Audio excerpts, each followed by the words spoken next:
The humiliation, the sweet scent of peanut candy mixed with the strong smell of mulled cider, while the sky painted itself orange over the central square of a small town in rural Illinois. Colorful flags fluttered in the warm January wind, and the sound of the accordion filled the spaces between laughter and animated conversations.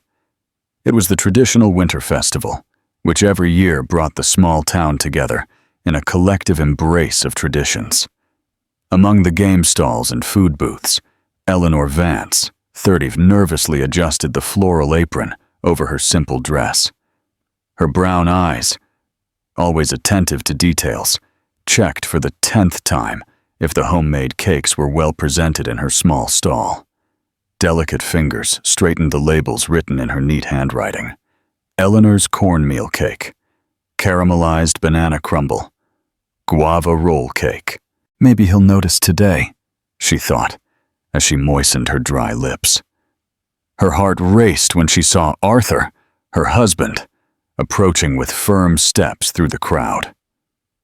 Owner of the city's largest construction materials store, he walked as if he owned the ground he trod on.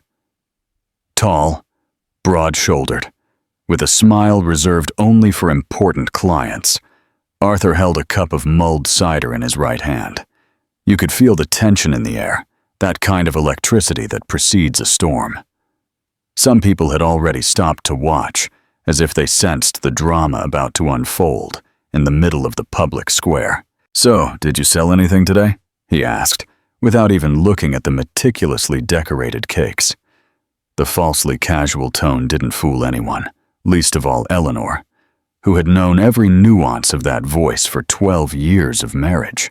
"I sold almost half, Arthur," she replied, trying to keep her voice steady. "People are really liking the half?" The interruption came with a dry laugh that cut the air like a knife. "You invested almost $500 in ingredients and you're happy to sell half? That's why your little baking dream will never get off the ground." Eleanor felt something cold trickle down her spine. Not here, not in front of everyone.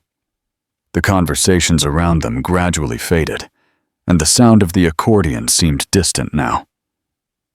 "Arthur, we can talk about this at home," she whispered, feeling her face burn with shame as she realized several people were already watching the scene.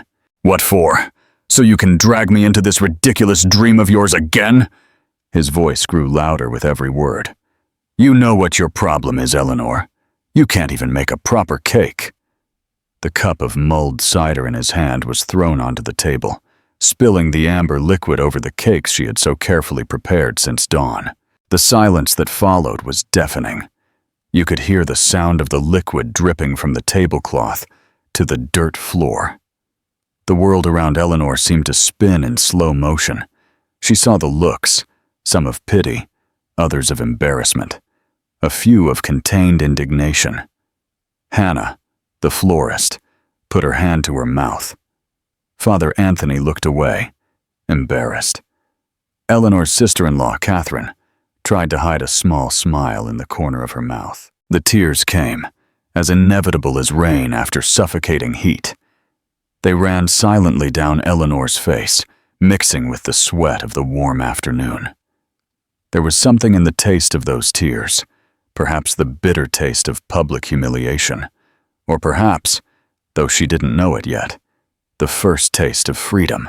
Have you ever felt as if the entire world was collapsing on your shoulders? As if every dream you had carefully nurtured was being ripped from your hands and trampled before your eyes? Eleanor felt that way in that moment, but something else was beginning to awaken inside her, a small flame that the wind of humiliation, instead of putting out, was making grow. The festival went on, of course. Personal tragedies rarely interrupt public celebrations. The accordion started playing again. Conversations resumed, and Arthur walked away toward his friends as if nothing had happened. But for Eleanor, nothing would ever be the same. The new dawn hours, later, when night had already covered the city with its starry mantle, Eleanor sat alone on the edge of the bed she shared with Arthur. He still hadn't returned from the festival. The mirror on the dressing table reflected a woman who looked like she had aged years in a few hours. Her eyes, usually lively and attentive, were red and swollen. She opened the bedside table drawer and pulled out a yellowed envelope. Inside it was a pregnancy test, still sealed, bought 3 weeks earlier when her period was late. She hadn't had the courage to take it, fearing both a positive and a negative result. A baby would mean a permanent bond with a marriage that, she now realized, had become a prison. The absence of a baby would mean she had no more excuses to postpone the changes she knew were necessary. You know that moment when all the pieces fit together, and you suddenly see the complete picture with crystalline clarity? For Eleanor, it was when her fingers touched a small card hidden under the envelope. It was the contact information for Hannah, her 78-year-old neighbor, who weeks earlier had offered her help after witnessing a particularly heated argument between the couple. "When you're ready, my child," the old woman had said, with eyes that seemed to see through her soul. "Come see me. I have some savings put aside for an emergency, and I can't think of a bigger emergency than yours." At the time, Eleanor had thanked her with a sad smile, never imagining she would actually consider the offer. But now, with the taste of tears still fresh on her lips and the mulled cider stain on her apron as a reminder of the public humiliation, something had changed. Slowly, as if waking from a long sleep, Eleanor got up and took a small suitcase from the back of the closet. Her movements were calm, almost mechanical, as if she were watching someone else act. She packed a few clothes, her personal documents, a small box with the few jewels she had inherited from her mother, and, after a moment's hesitation, the pregnancy test, still sealed. Have you ever felt that absolute certainty that comes in life's decisive moments? That feeling that, despite all the fear and uncertainty, you are finally on the right path?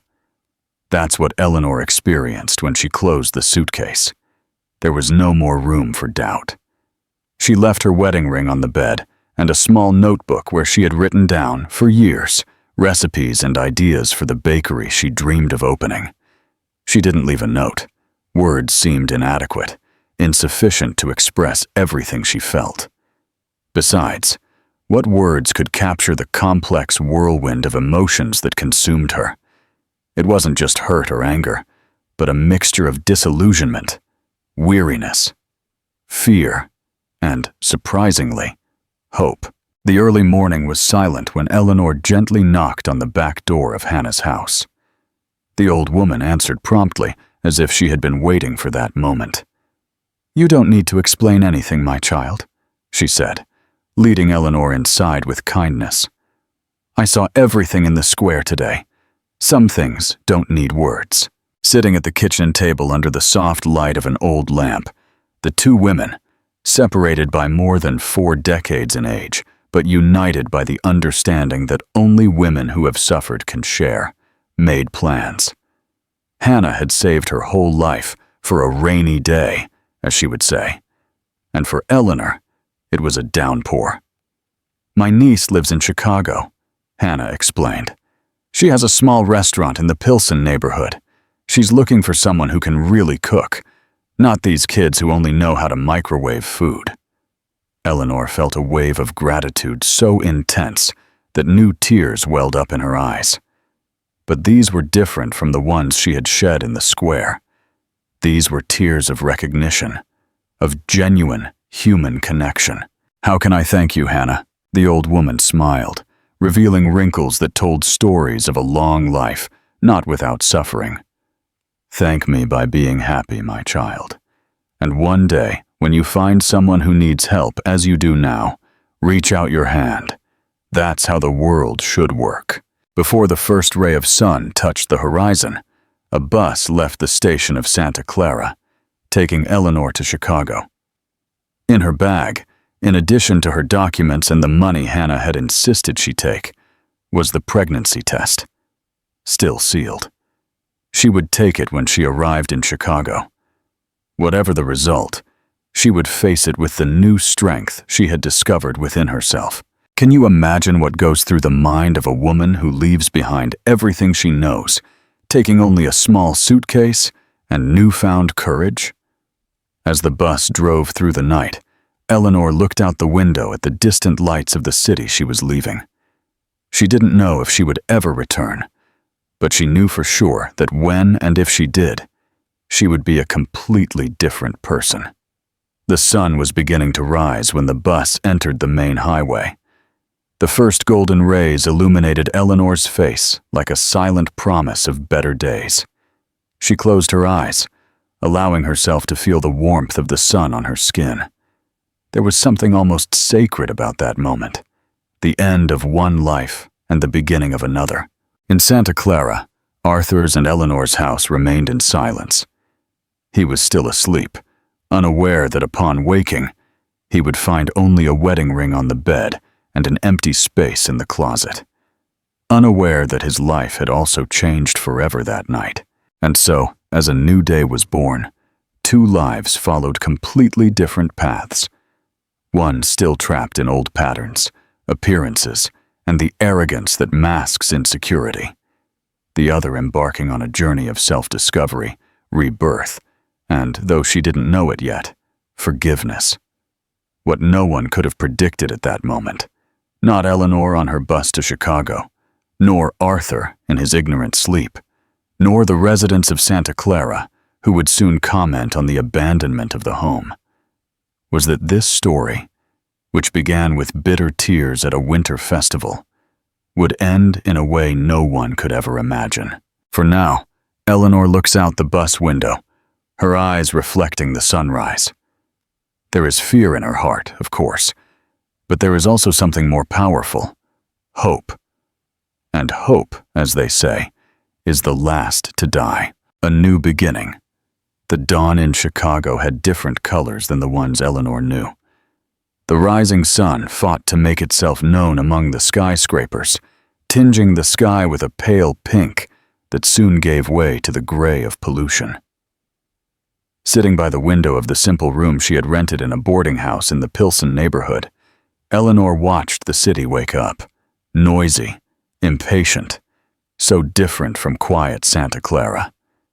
6 days had passed since her arrival. 6 days of adaptation, sleepless nights, and glances at the still-sealed pregnancy test on the dresser. Today, however, something had changed. Do you know that feeling that you are finally ready to face a truth you have been putting off? That's exactly what Eleanor felt when she woke up that morning. With slightly trembling hands, she opened the test package.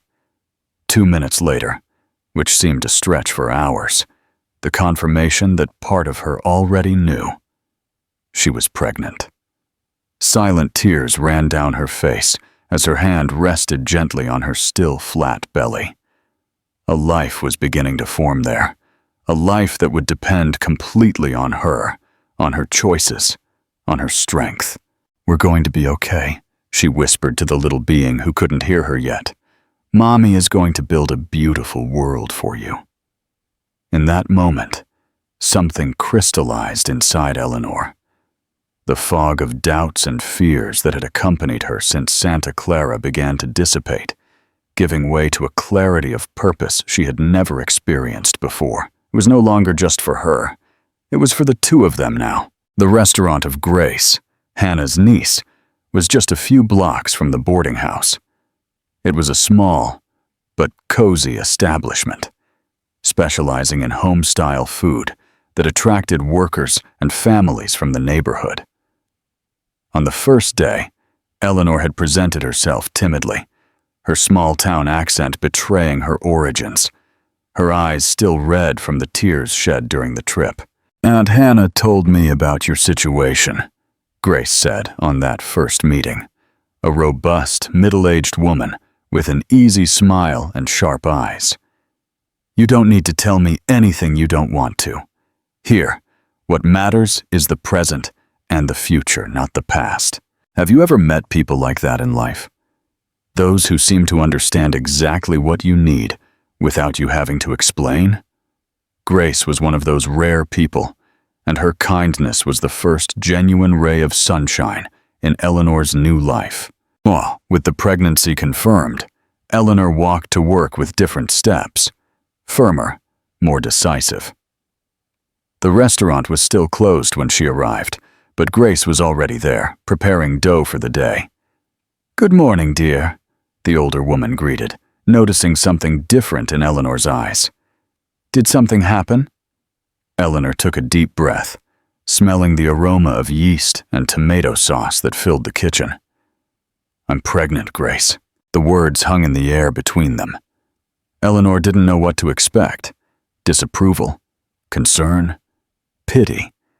But what she received was a warm hug that smelled of rosemary and maternal affection. "Congratulations, girl.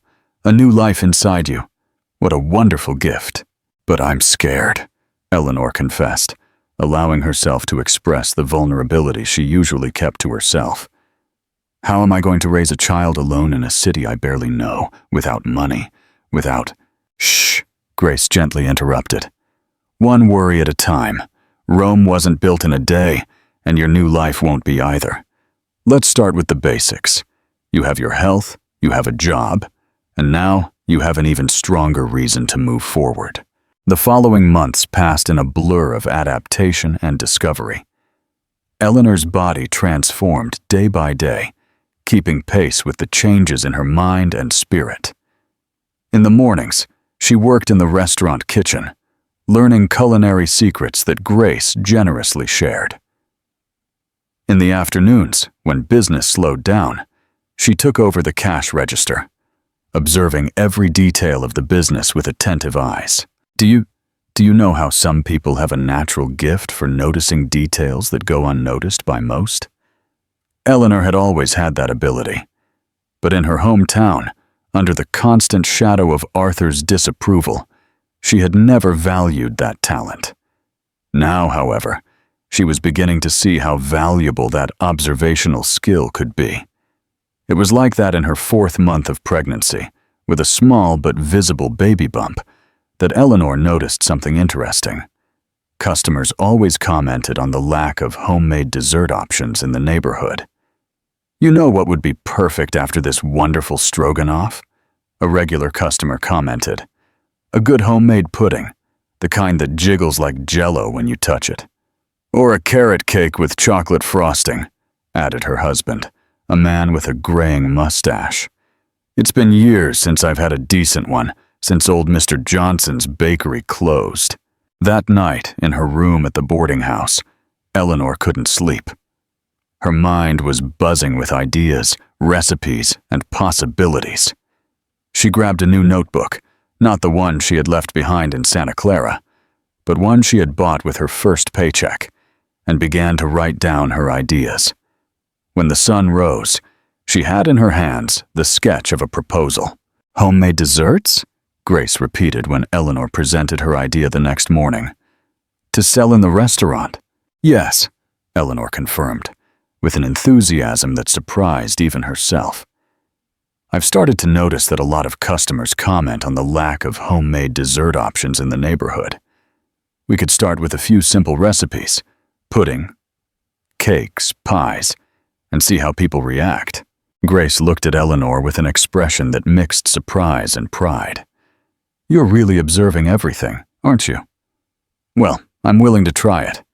We have space in the kitchen, and I trust your talent. Let's start with 2 or 3 options and see how it goes." And so, the dessert section of Grace's restaurant was born, which in a few weeks would become as popular as the main dishes. Eleanor's sweets, made with simple ingredients but with a care and affection that you could feel in every bite, began to attract specific customers. People who came just to try the new creations of the girl from out of town. Have you ever felt that sensation of being exactly where you should be, doing exactly what you should be doing? That's what Eleanor felt when she saw the satisfied smiles of customers trying her desserts, when she heard their sincere compliments, when she realized that something that came from her hands had the power to bring joy to other people. In her 6th month of pregnancy, something unexpected happened. A letter arrived, forwarded by Hannah from Santa Clara.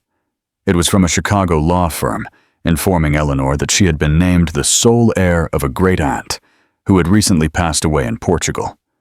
The woman, who had left the country decades earlier after a troubled divorce, had accumulated a small fortune with a vineyard in Douro. "That's not possible," Eleanor murmured, rereading the letter for the third time. "I barely remember this aunt. Mom mentioned her sometimes, but I never met her personally." "Sometimes life surprises us in the most unexpected ways," Grace philosophized as they drank tea together in the restaurant kitchen after closing. "Maybe she followed your life from afar, or maybe, who knows, the universe is conspiring in your favor." The inheritance wasn't a fortune that would completely change her life, but it was significant enough to open up possibilities that had once seemed impossible. After consulting an accountant recommended by Grace, Eleanor decided to invest part of the money in a small apartment in the Pilsen neighborhood itself, guaranteeing a home for herself and the baby on the way. With another part of the money, she did something that surprised even herself. She proposed a small partnership to Grace to expand the restaurant's dessert section into a dedicated space. "A dessert cafe attached to the restaurant," she explained, her eyes shining with enthusiasm. "Customers could have dinner here and then go to the space next door for desserts and specialty coffees. And we'd also serve people who just want a dessert without necessarily having dinner." Grace, who had already been considering ways to expand the business, saw the immediate potential in the idea.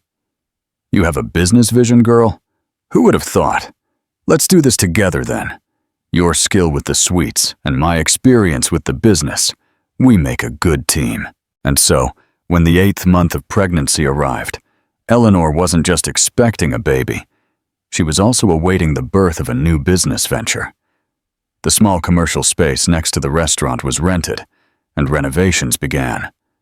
Grace insisted that Eleanor slow down her work in the kitchen, concentrating on planning the new space and developing an exclusive dessert menu.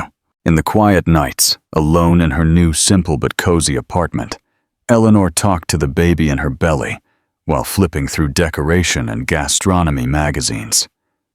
"See, little one, Mommy is building something special for us. You're going to grow up seeing that it's possible to start over, that it's possible to turn pain into sweetness." It was in those moments of intimacy with her unborn son that Eleanor allowed herself to think about Santa Clara, about Arthur, about the life she had left behind, not with bitterness or resentment, but with a kind of distant gratitude.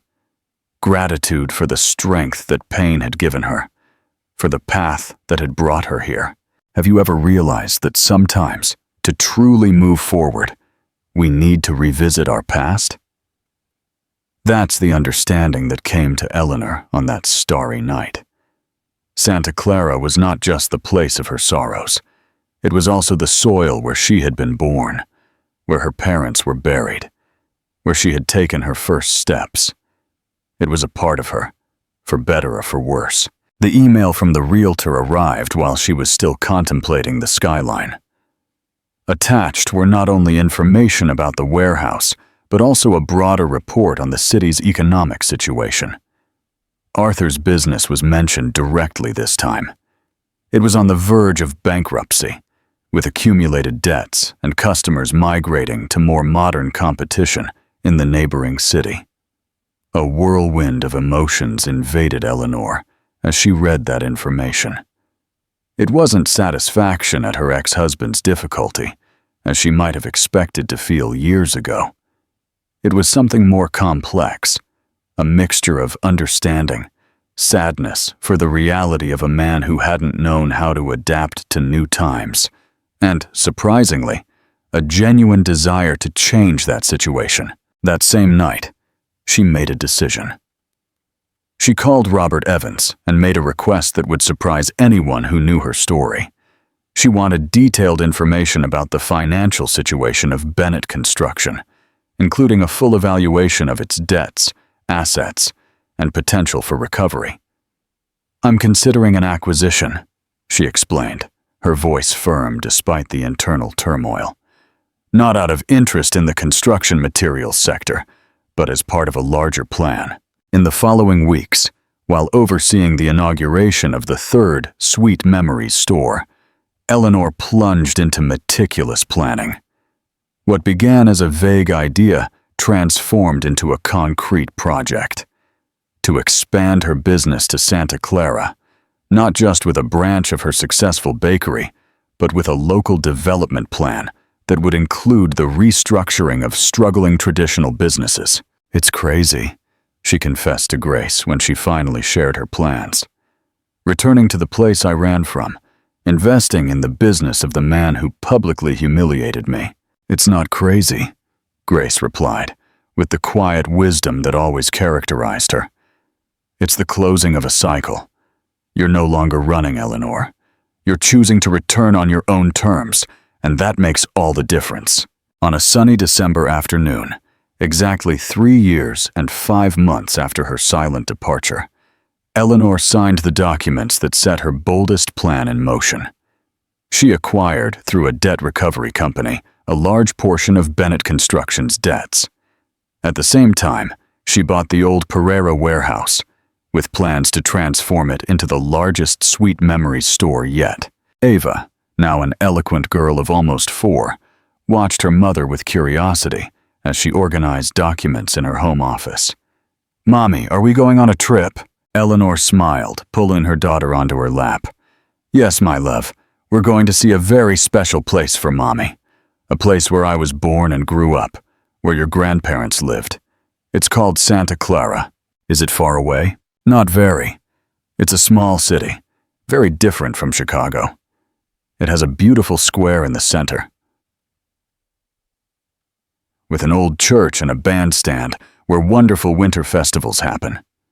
Ava's eyes shone with excitement at the prospect of an adventure. "And are we going to stay there for a long time?" Eleanor hesitated for just a moment before replying. "As long as it takes, my love. As long as it takes to complete a story that began a long time ago." As Ava jumped off her lap to go find her toys, eager to decide which ones to take on the trip, Eleanor watched her daughter with a mixture of overflowing love and serene determination. The path she had chosen would not be easy. She knew she would face ghosts, curious glances, and difficult questions. But she was ready. For the first time in her life, she felt completely in control of her destiny and her choices. She was no longer the scared young woman who had fled in the early morning, taking only a small suitcase and a pregnancy test. She was an accomplished woman, a successful businesswoman, a devoted mother. And now she was about to add a new chapter to her story, one that no one, not even she, could have predicted 3 years earlier. The return. The sun was already setting in the west when Eleanor's car passed the faded sign that read, "Welcome to Santa Clara, land of hospitality." The open windows let in the unmistakable aroma of wet earth and eucalyptus that surrounded the road. It was a scent that instantly transported Eleanor back in time, undoing the nearly 4 years that separated her from that place. In the back seat, Ava had finally fallen asleep after hours of incessant questions about the trip's destination. Her dark curls framed her serene face, so much like her mother's that she was almost a miniature photograph of Eleanor at the same age. "We're here, honey," Eleanor whispered, more to herself than to the sleeping girl. "We're home." But was it really home? This question echoed in her mind as the imported car slowly drove down the main avenue, attracting curious glances from the few pedestrians walking on the sidewalks on that late Friday afternoon. Santa Clara seemed smaller than in her memories, quieter, as if time had slowed down in the small town while it had sped up in her own life. Do you know that strange feeling of returning to a place that was once intimately familiar, only to discover that both the place and you have changed irremediably? That's exactly what Eleanor experienced when she parked in front of the Grand Santa Clara Hotel. the only establishment in town that offered reasonable accommodations for visitors. "Can I help you with your bags, ma'am?" offered the young bellhop, looking with admiration at the luxurious car. "Thank you," Eleanor replied, getting out of the vehicle and discreetly adjusting the dark glasses that hid her eyes. She wasn't ready to be recognized yet, not before she settled in and prepared Ava for the whirlwind that was surely coming. The hotel room was simple but comfortable, a two-room suite that Eleanor had reserved for the first few weeks until the renovation of her parents' old house, which she had secretly bought through an intermediary, was completed. She carefully transferred her still sleeping daughter to the bed, covering her with the unicorn blanket that never got left behind. Standing by the window that offered a privileged view of the central square, Eleanor looked at the bandstand, where, almost 4 years earlier, she had experienced the moment of humiliation that had transformed her life. The same square where now, ironically, she planned to inaugurate the most ambitious Sweet Memories branch yet. "Am I ready for this?" she murmured to her reflection in the window glass. A reflection that showed a woman very different from the one who had left. Her hair, once long and without a definite cut, now framed her face in an elegant bob with caramel highlights. Her body, once hidden under shapeless clothes, now showed defined curves in a pants and blazer set that screamed success and self-confidence. But her eyes were the greatest transformation, no longer downcast or evasive, but direct, determined, and knowing of her own worth. "Mommy!" Ava's sleepy voice interrupted her reflections. "Where are we?" Eleanor sat on the edge of the bed, stroking her daughter's curls. "Remember I told you about the city where Mommy was born? We're here in Santa Clara, Antioin. Tomorrow I'll show you the square, the church, and all of Mommy's special childhood places." The girl's eyes, identical to hers, shone with excitement.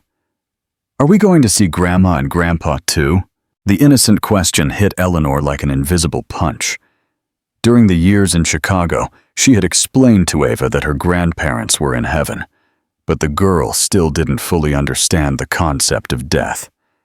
As for her father, Eleanor had postponed that conversation, saying only that he lived far away. Now, in Santa Clara, those simplified explanations would no longer be enough. "Grandma and Grandpa are in heaven, remember? But tomorrow we can visit the place where they rest and take some pretty flowers." As for her father, Eleanor took a deep breath, choosing her words carefully. "He lives here in this city, and we're going to meet him soon." Have you ever felt the weight of a truth that has been postponed for too long? Eleanor felt that weight now, pressing down on her chest as she tried to explain to her daughter, in terms that a child of almost 4 could understand, the complex situation that awaited them. The first morning in Santa Clara dawned bright, with that intense blue that only the sky of a small town seems capable of showing.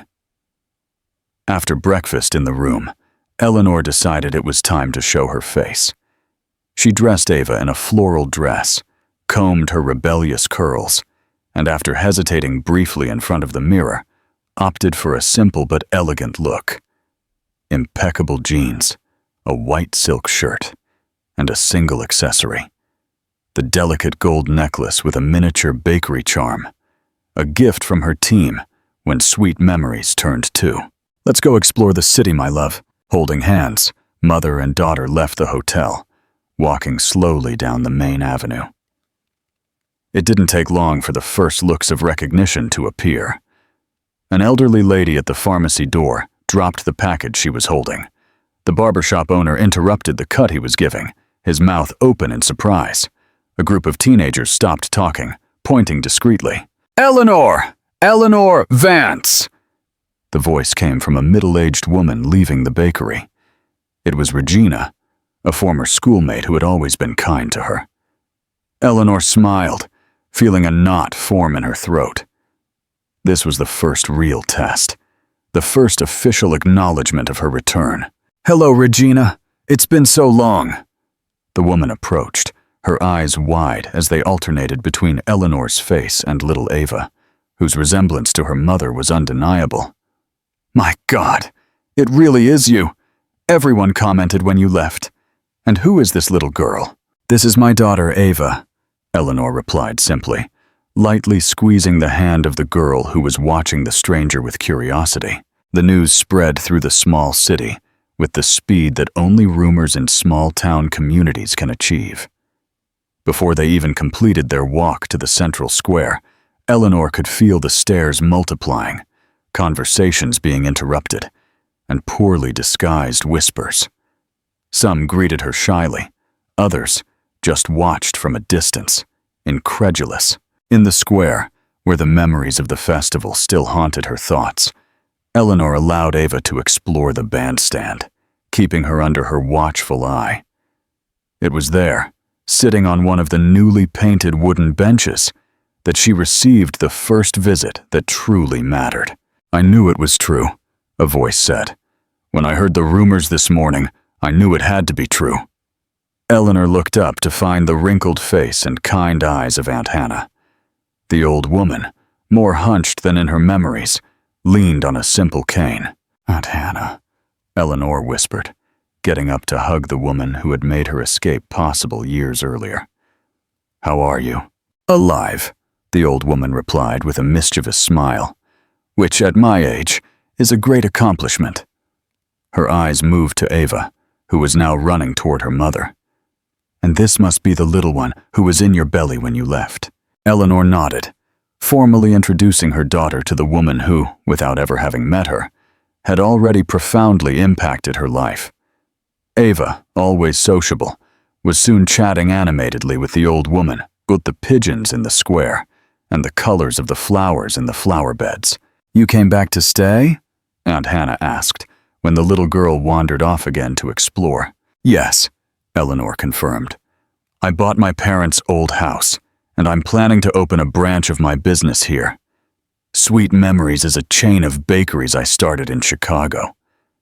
The old woman nodded, as if she already knew all of this, and she probably did, through the discreet communications they had maintained over the years. "And what about him?" she asked. "You know things aren't going well for Arthur, don't you?" Eleanor took a deep breath before answering. "I know everything, Aunt Hannah. In fact, it's part of the reason I came back." The old woman's eyes shone with an understanding that went beyond spoken words. "You were always special, child. I always saw that in you, even when you couldn't see it in yourself." A quiet conversation the next day was spent walking through familiar places that now seemed strangely new to Eleanor. She showed Ava the school where she had studied, the church where she had been baptized, and the ice cream shop that, surprisingly, still had the same faded sign from 2 decades ago. Have you ever revisited places from your childhood and been surprised at how much smaller and simpler they seem than in your memories? For Eleanor, every corner of Santa Clara brought that feeling, a mix of familiarity and strangeness, like looking at an old portrait of herself and barely recognizing it. After lunch at the hotel and a necessary nap for Ava, Eleanor decided it was time to visit the location that would become the new Sweet Memories branch. The old Pereira warehouse, strategically located on the corner of the square, was an imposing building from the early 20th century, with thick walls and large windows that promised perfect natural lighting.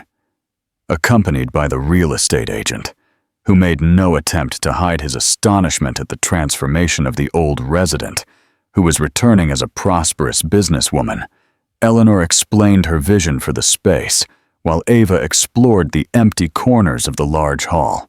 "I want to keep the original facade, just restoring the details. Inside, we'll modernize completely, but with respect for the place's history. This exposed brick wall will remain. And here," she pointed, visualizing what didn't yet exist, "here we'll have refrigerated display cases for the sweets with marble counters and—" Her voice abruptly fell silent when the warehouse door opened, and a familiar male figure walked in, stopping just after crossing the threshold.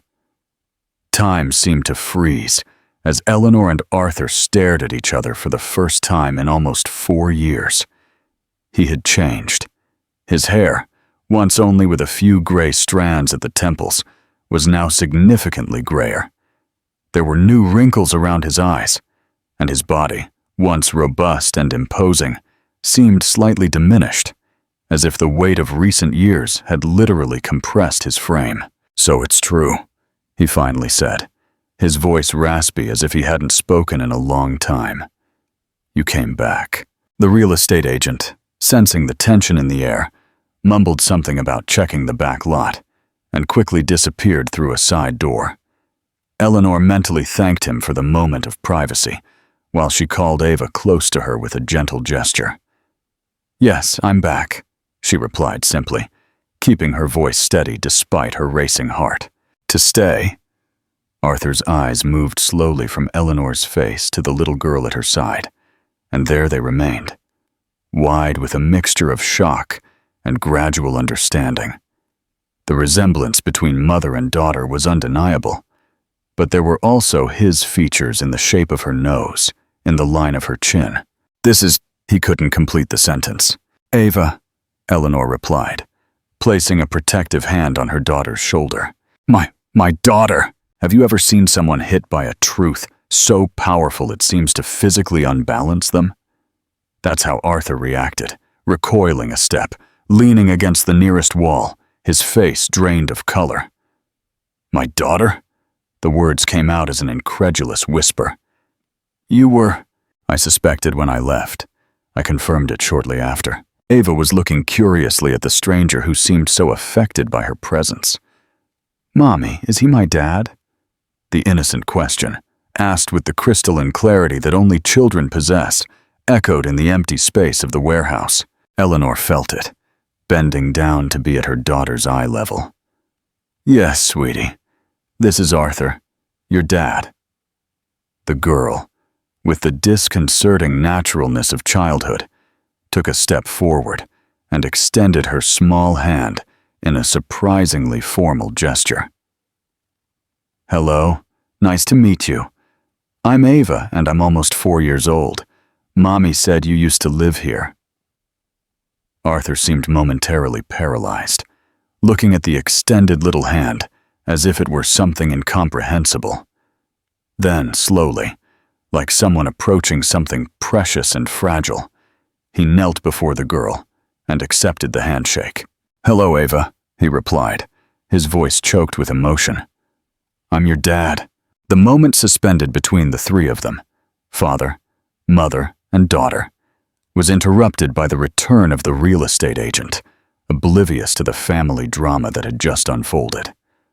Arthur stood up quickly, composing himself as best he could.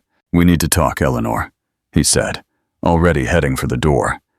"Not here, not now, but soon." After he left, the air in the warehouse felt lighter, as if an imminent storm had temporarily moved away. Eleanor took a deep breath, gathering the composure she had carefully cultivated over the years. "Is everything okay, Mommy?" Ava asked, always attentive to her mother's emotions. "Yes, my love," Eleanor replied, kissing the top of her daughter's head.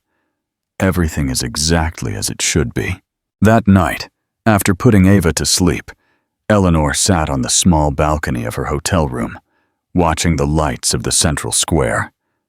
Her phone vibrated with a message. It was from Robert Evans, her consultant. "Acquisition process of debts concluded. All documents will be sent tomorrow to your lawyer as requested." Eleanor smiled, not with satisfaction at winning a power game, but with the tranquility of someone who finally saw all the pieces fitting into a carefully crafted plan.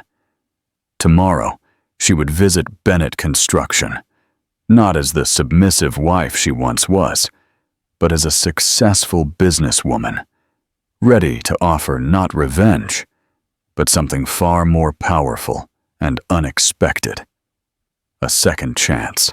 The unlikely partnership the next morning came with that soft mist that sometimes covered Santa Clara, wrapping the small town in a hazy embrace that would soon be dissipated by the rising sun. Eleanor watched the phenomenon from her hotel window while she finished her coffee, feeling the weight of the day ahead. In a few hours, she would be face to face with Arthur at Bennett Construction, not as the insecure wife who had left 4 years earlier, but as the businesswoman who was returning to propose a solution no one could have predicted. "Mommy, can I wear my blue dress today?" Ava's voice interrupted her thoughts. "I want to look pretty to visit Daddy's store." Eleanor's heart contracted at her daughter's innocence. In just 2 days, the little girl had already assimilated the idea of having a father, something that until then had only existed in vague stories and simplified explanations. The naturalness with which she accepted Arthur was only possible thanks to the purity of her childlike heart, not yet tainted by resentment or hurt. "Of course, my love, you look beautiful in the blue dress." While helping her daughter get dressed, Eleanor reflected on the meeting scheduled for that morning. The folder resting on the table contained all the necessary documents: financial reports, debt acquisition contracts, detailed restructuring proposals. All the practical aspects were carefully organized.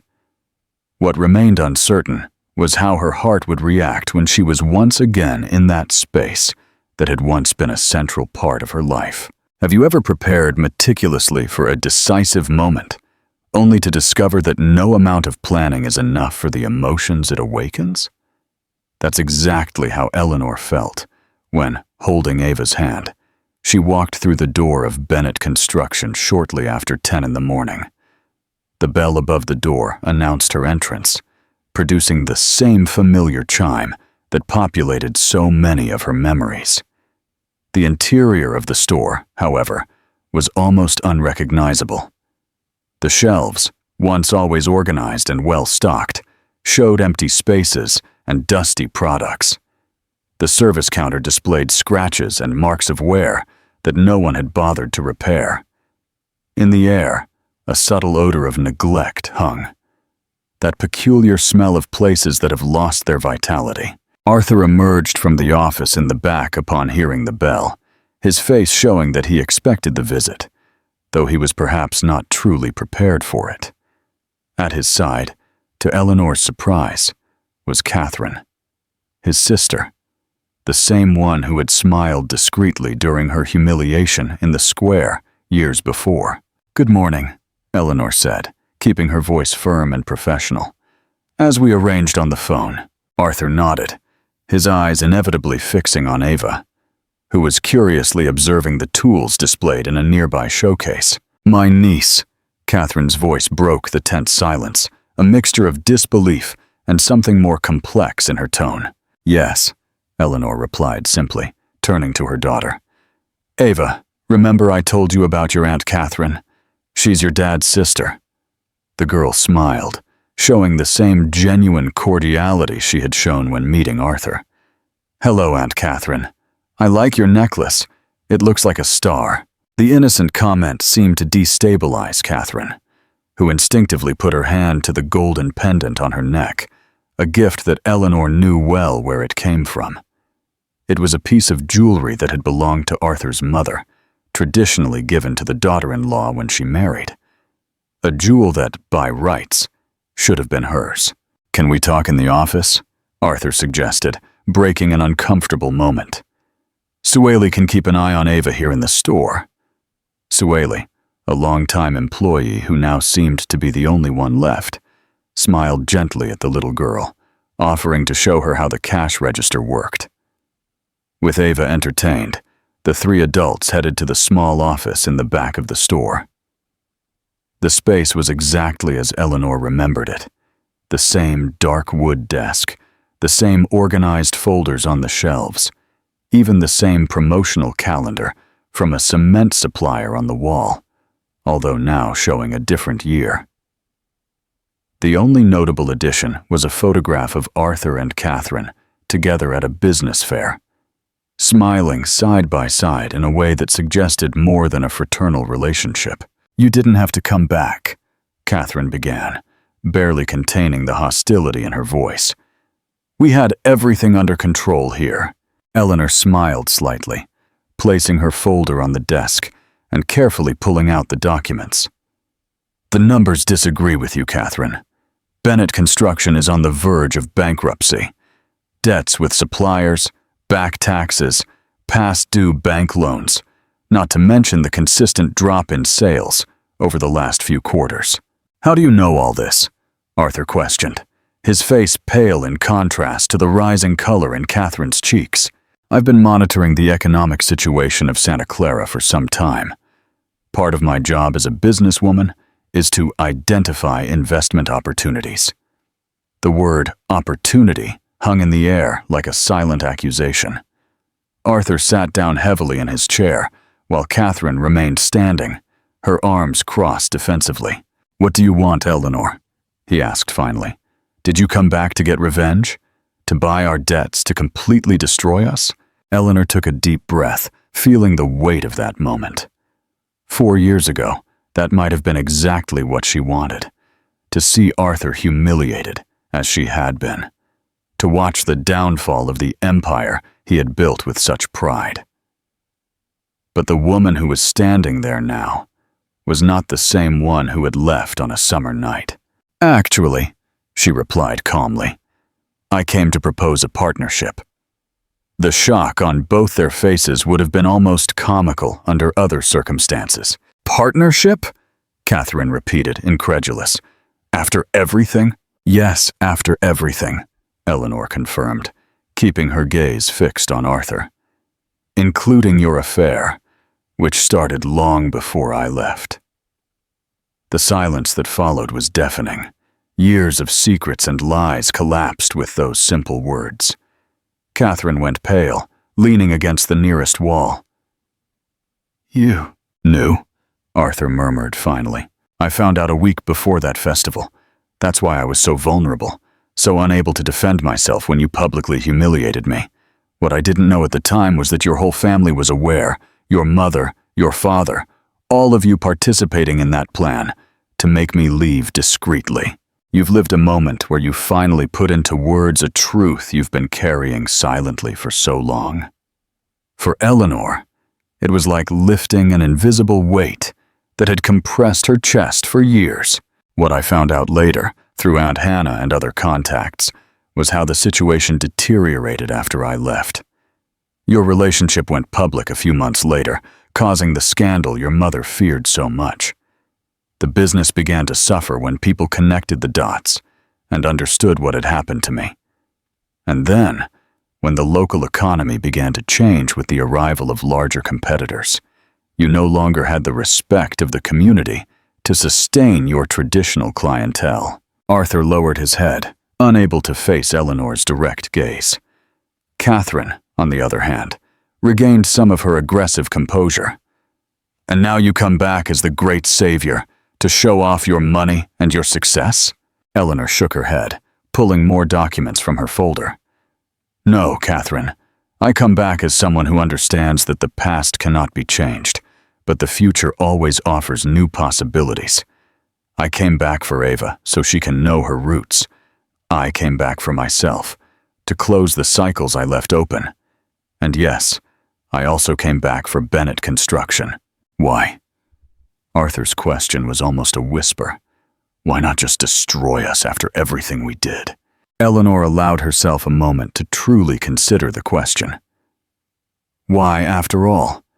It would be simpler, perhaps even more satisfying in the short term, to use her newfound power to return the pain she had felt. "Because revenge only perpetuates the cycle of hurt," she finally replied. "And because I discovered over the last 4 years that true power isn't in destroying the other person, but in building something better for everyone, including myself." Her words hung in the air like a revelation, not just for Arthur and Catherine, but perhaps even for herself. The crystallization of an understanding that had been maturing ever since she decided to return to Santa Clara. "I need time to think," Arthur said after a long silence. "You have until Friday," Eleanor replied, standing and collecting her folder. After that, the banks will execute the guarantees, and it will be too late. As she walked out of the office, she found Ava sitting on the counter, drawing with colored pencils, while Sueli watched her with a nostalgic smile. "She looks so much like you at the same age," the employee commented. "She has the same way of frowning when she's concentrating." Eleanor smiled, reaching out her hand to her daughter, who jumped off the floor animatedly. "It was good to see you again, Sueli. I hope we can work together again soon." As she left Bennett Construction, Eleanor felt a lightness she hadn't expected. She had faced her ghosts, spoken her truths, and offered a solution that few would immediately understand. The rest was in the hands of fate, or rather, in the choices that Arthur and Catherine would make in the coming days. The closing of a cycle. 3 days later, on a Friday morning, the central square of Santa Clara witnessed a scene that would become part of local folklore for decades to come. Under the same bandstand, where Eleanor had been humiliated 4 years earlier, the central figures of that drama, which was now coming to an unexpected conclusion, gathered. Arthur, visibly nervous but determined, shook Eleanor's hand in front of a small crowd of curious citizens, while cell phone cameras recorded the moment. Beside them, a lawyer held the recently signed documents that formalized the partnership. "I want to publicly thank Eleanor Vance," Arthur declared, his voice amplified by a small microphone. "Not only for the investment that will save Bennett Construction, but for the lesson in humanity I have received. I made serious mistakes in the past. I deeply hurt someone who didn't deserve it, and now I have the chance to do things differently. As of today, our company will not just be a renewed business, but a symbol of how it's possible to rebuild from the ashes of our own mistakes." Murmurs ran through the crowd. Some faces showed surprise, others, skepticism. A few showed cautious approval. In the back, Catherine watched the scene with an indecipherable expression before turning and walking away from the square. Her choice had been different from Arthur's, and she would now follow her own path to another city. When it was Eleanor's turn to speak, she looked around, at the same trees, the same benches, the same sky that had witnessed her humiliation. But now everything seemed different, seen through the eyes of the woman she had become. "Santa Clara will always be my home," she said simply. "I left here to discover my strength, and I'm returning not to seek revenge, but to share what I've learned. Sweet Memories, which we will inaugurate soon, will be more than a bakery. It will be a space for connection, for shared memories, for flavors that remind us that life, even in its most bitter moments, always holds the promise of future sweetness."